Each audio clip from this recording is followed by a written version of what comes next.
we started Common Ground, started getting more and more calls from the Gulf, like Morgan City, where Geronimo Pratt is from, Coco Dree, of course Homer.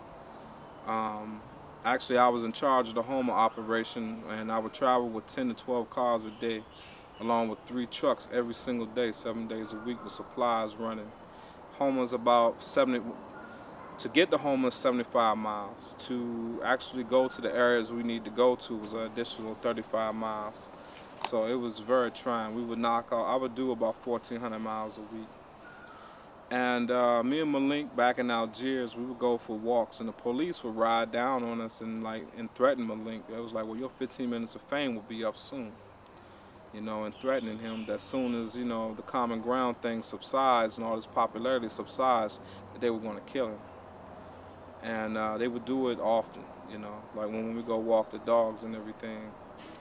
And man, that was a trip within itself. Um,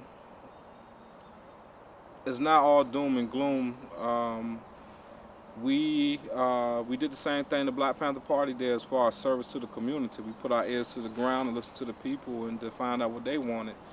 So we did free tarping programs. We had a clinic, a free clinic. We had comrades riding on bicycles going door to door to elderly people's homes and giving them service there if they couldn't make it to the clinic. We gutted over 1,100 homes in the 9th and Lower 9th Ward. We had, a women's health center. Not health, excuse me, a women's shelter that we put together, and an efficient micro program where it dealt with black mold in the people's homes and everything. But all our services was free. I set up myself about 6 distribution centers, 2 children's free breakfast programs, and a Saturday legal clinic from 12 to 3. The reason why I feel as though all this happened, of course, because of this country's 2 biggest problems, racism and classism. The people in New Orleans were left to die there. The poor people were left to die there because they couldn't afford to get out, basically. If you had a little money, you could leave. But these people suffered only because they were poor and because they were black. My biggest frustration, and it might turn some folks off, but my biggest frustration was this. The first week that I was there, I called and emailed every black nationalist organization to come down and assist us. And I understand that people were getting back home, that it was a dangerous situation, the environment was toxic, and all this type of thing, and true, it was. But nevertheless, the volunteer corps of Common Ground was 95% white. And 5% black, less than 5% black. I really thought that we let ourselves down with the people in New Orleans. We didn't help them enough. And the reason why I say that, because I think class had a lot to do with it.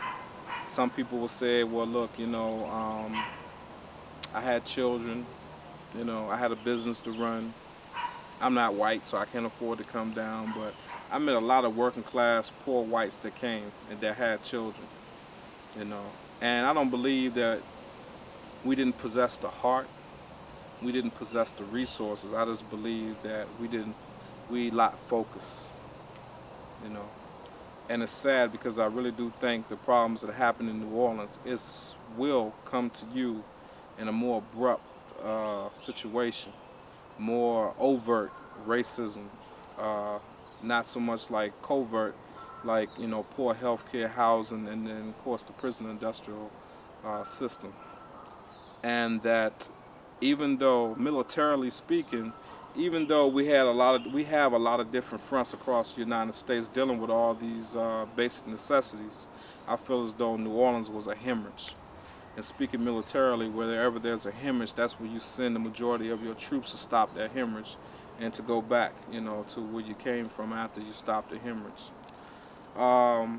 New Orleans has a history of being racist and also very crooked.